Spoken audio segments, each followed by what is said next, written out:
Good evening to you. Today we are going to look at two young men, maybe two sons, and understand the present struggle of the protest generation. Here I will read to you a story. A man had two sons. The younger son said to his father, "Father, give me the share of the estate that falls to me." So he divided his wealth between them. And not many days later, the younger son gathered everything together and went on a journey into a distant country. There he squandered his estate with loose living. So there is a generation that would like to take their future into their own hands and venture and see. So how did this situation come about?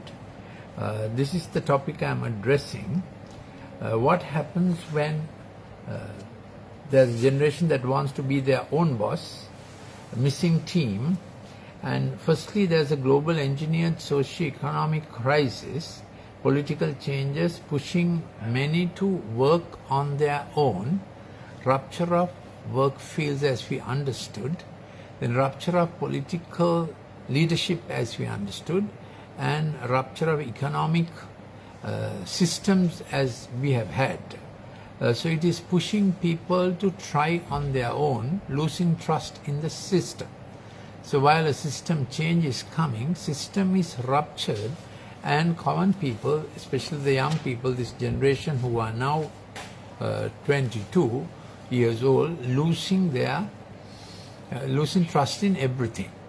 So the story begins in 2000. Up to 2000, things were engineered by a global elite in a, in a hidden way, surreptitious way.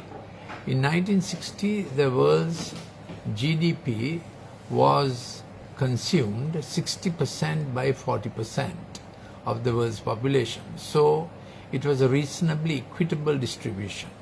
But as it came to 1990, 10% of very rich people began to consume 90% of the world's GDP, and things got worse as time went on. So in 2000, the generation that was born in 2000 faced the maximum pressure on the family, dislocation, losing of identity, losing of bonds, family bonds, and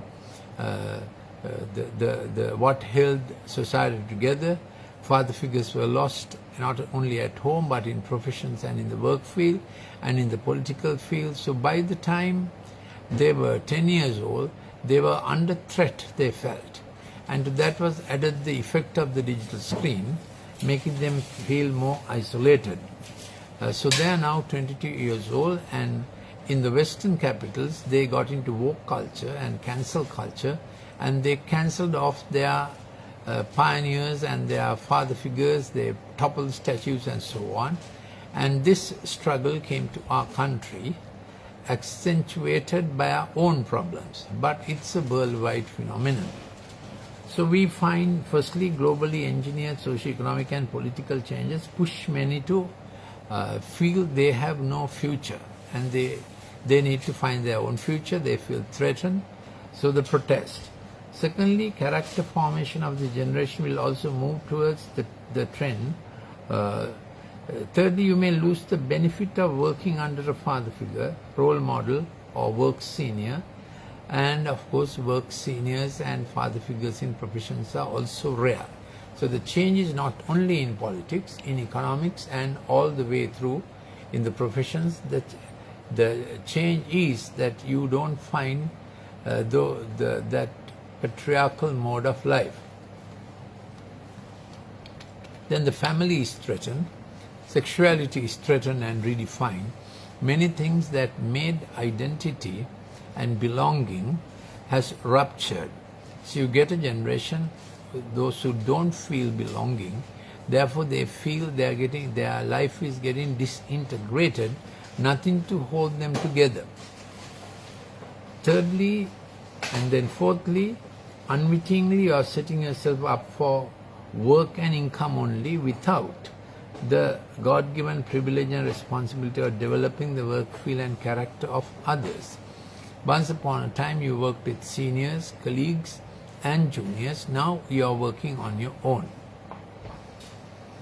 Fifthly, you will miss the iron sharpening iron experience of colleagues alongside you because you are on your own. Sixthly, in failure you may find yourself isolated.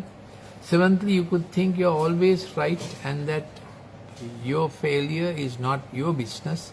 Someone else has to be responsible for good outcome for you. And you may feel you are always right because you have only yourself.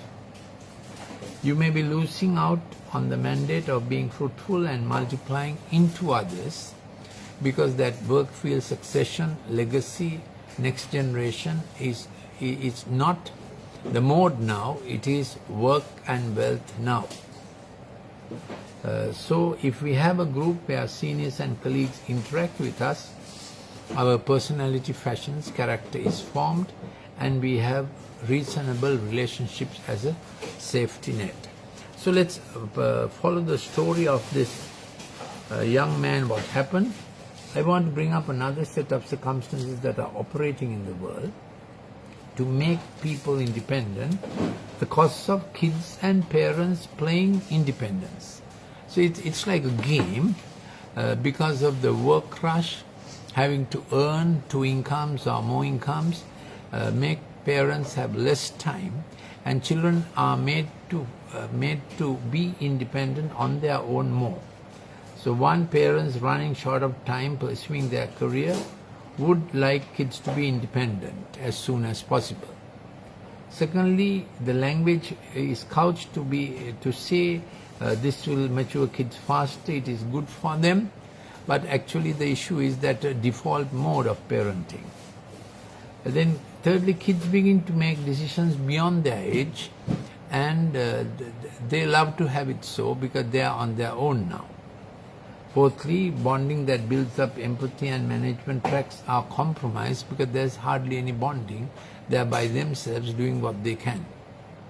And to this is thrown the effect of the digital screen and the digital game of competition, and they lose the planning tracks, the initiation, navigation, successful completion and good reward. They begin to lose that, and when you lose good reward, what you get is a painful sense of emptiness. Endorphins are the chemotransmitters, neurochemical transmitters that mediate physical pain, and something akin to physical pain is all the time there in the child with sort of distastefulness, indifference, nasty comments, isolation, all this goes on. Fifthly, trial and error, anxiety and stress gets into kids because they try and do what they feel is best for the situation without enough coaching, bonding, management of their time. Too much is left into their hands, so they get into the mode of try and see. If you fail, try again. And if this gets into sexual mode, they get hurt very deeply. Sixthly, having had no bonding time with kids as they pass 14 years, kids increasingly make decisions with their peers. So parents have to give their time when kids are still young and available to make friendship, because after 14 they are looking outside for empathy and for their decision-making circle. Seventhly, kids have no confidence or training to choose which curriculum and career best suits them because they did not develop the tracks of choice, elimination, wise decision, give it time. All that has got accelerated into one big, screen rush.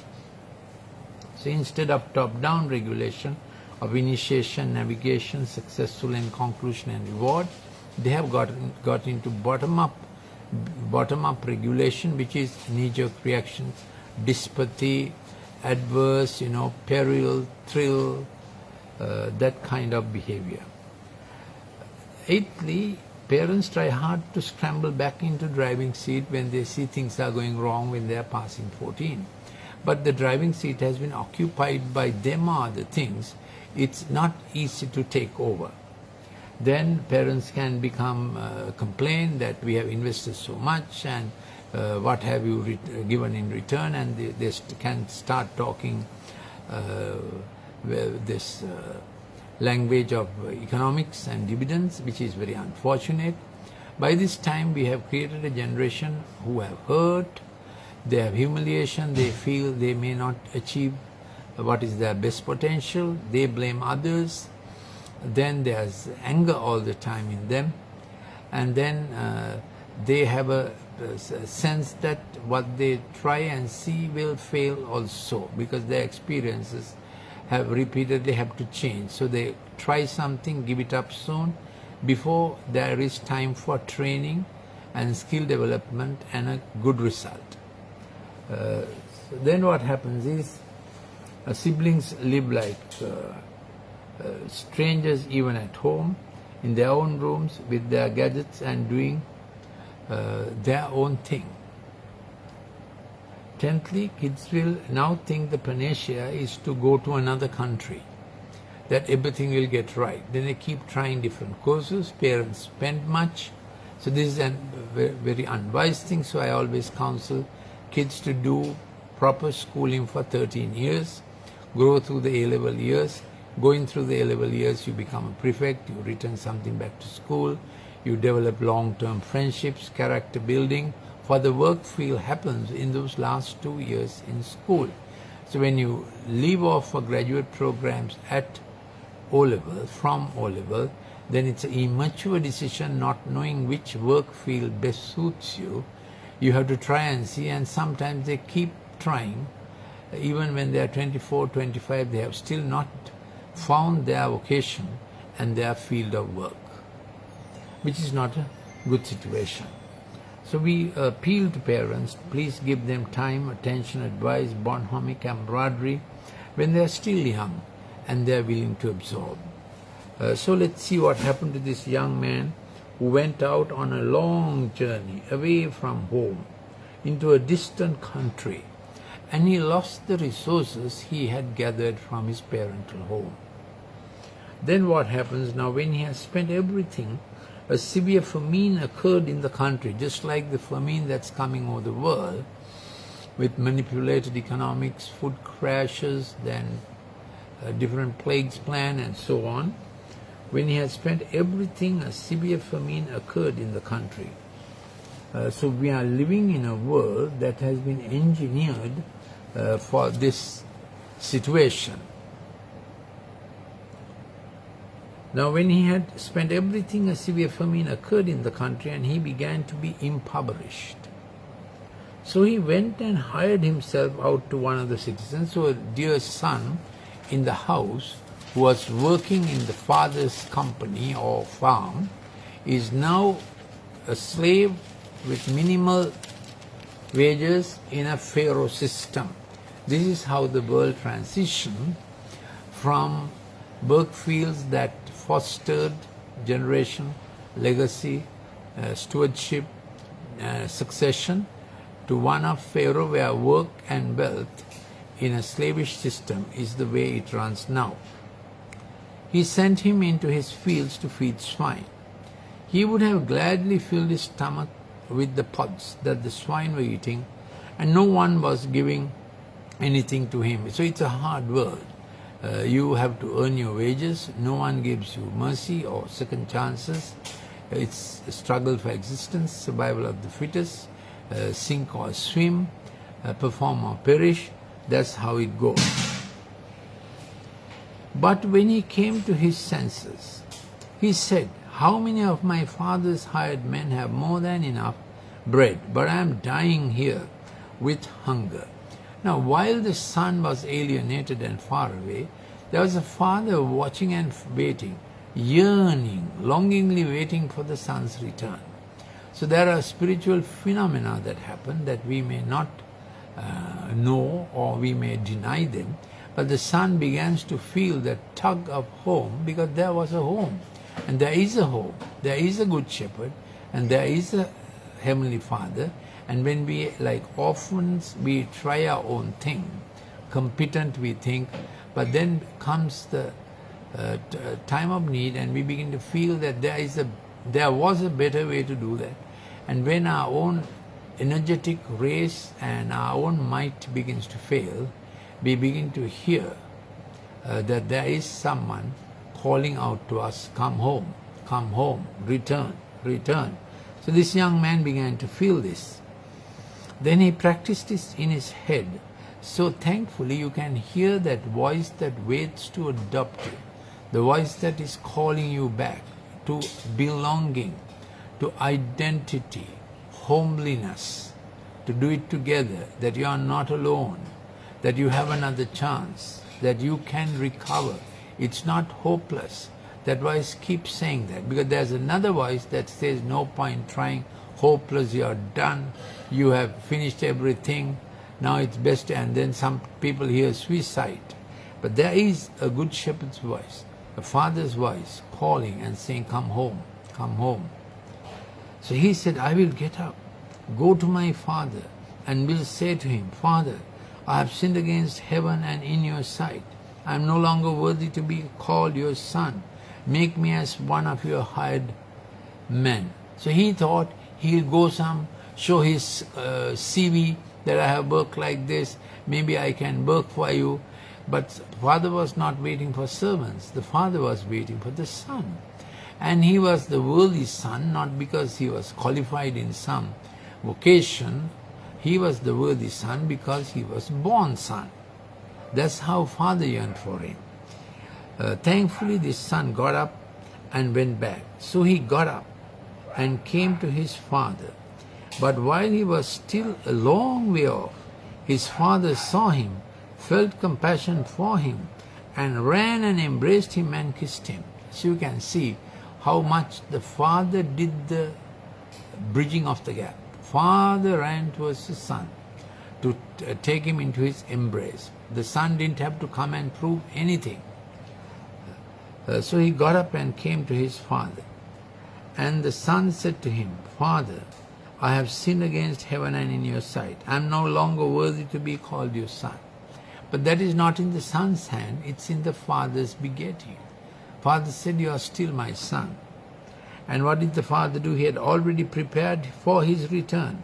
But the father said to his servants, quickly bring out the best robe, put it on him, put a ring on his hand, and sandals on his feet. And he was fully back at home, the son of privilege, son of promise, and what he was lost was returned by the father, and the father paid the cost. I want to read another story. This is also a well-known story, how the world works and how people lose. Though these were stories, they were true to life at the time they were told. A man was going down from the capital city to from the religious capital of that country to the commercial capital of that country. Religious capital was called Jerusalem, commercial capital was called Jericho. And fell among robbers, and they stripped him and beat him and went away, leaving him half dead. So there was the victim of the system, and there were the perpetrators, those who robbed the people. And by chance a priest was going down on the road, and when he saw him, he passed by on the other side. Then the third character is those who go on the other side. But a Samaritan who was on a journey came upon him, and when he saw him, he felt compassion. They go on the side of the one who needs help upon him, and when he saw him, he felt compassion. So we can decide which one we are, the ones going on the other side, victim, or the perpetrators, and then the recoverers. So 4 kinds of people in the world: the victims, perpetrators, those who go on the other side, fourthly, the one who recovers. In this case, he was called Samaritan because he was from that area. When he saw him, he felt compassion and came to him and bandaged up his wounds, pouring oil and wine on them. And he put him on his own beast and brought him to an inn and took care of him. So there are also innkeepers who help in the process of recovery and healing. And he paid out of his own money for this man who was a victim. Which kind do you think is the majority in the world? Victims, perpetrators, those who go on the other side, those who are recoverers, then those who are support system for recovery. You can decide what you want to be. There is a good shepherd who always calls far and wide, and people begin to hear that they hear it in their spirit. When we live in our brain and when we live in our passions, and then when it comes to needy time, for meantime, your spirit is still waiting, your spirit is still hearing. Many deny the spirit, but spirit is coexistence. When all had failed, the spirit still says, there's hope, there is chance. That's the voice of the good shepherd speaking in you, saying, the Lord is my shepherd, I shall not want. He makes me to lie down in green pastures. He leads me beside still waters. He gives us that hope. And even when we are walking through the valley of our worst experience, that's the time we begin to feel His guidance deeply. And that guidance begins to be available. It was always there, but we didn't need it. But now we say, there is a path of rightness that leads me through the mess of this valley that I have gotten myself into. Now I need guidance. And then as you go through, you begin to see the table He always had for your life. Your portion, your part, your placement, other people who will be connected with you, and your position in that table. Are you senior? Where are you? Are you colleague? Are you junior? But at every placement, you have a cup that comes from the Good Shepherd's hand. And your experience will be, that cup you receive from Him from season to season. It will never run dry. So in every season, He fills that cup. And now you have learned that when you are walking in every season in His path, this cup never fails. It never runs down. You will not fear famine time. So you can have this good shepherd in your life, and you understand the generation that is in the protest, why they are so pushed to look after themselves. So I have touched two topics. When you try to be boss by yourself. Two, when parents and kids start playing the game of independence, how it has adverse effects. Thirdly, how recovery is possible, and the Father waits over the way, and His yearning for us to do our best touches us, and we hear that and we return. And tonight you can return and say, Good Shepherd, I want to return. Let me hear your voice. As soon as we say that, you begin to hear a voice that is calm and collected and is not asking for your CV, but He is saying, this is what I have for you. The description of things I have for you. You don't have to prove yourself. He will improve a lot. Thank you for listening. I am Dr. Lalith Mendis. If you want any more clips of this nature or on digital science, please send a WhatsApp message to 074 211 5011 074 211 5011. I also have an app which is available for download free of charge, Golden Nuggets. It's available from Google and from Apple Store. Thank you for listening. So there is a way, there is a shepherd, and there is a cup every season that He wants to fill. All that He has for you, your best potential is His. That's how He wants to work for you. Thank you for listening.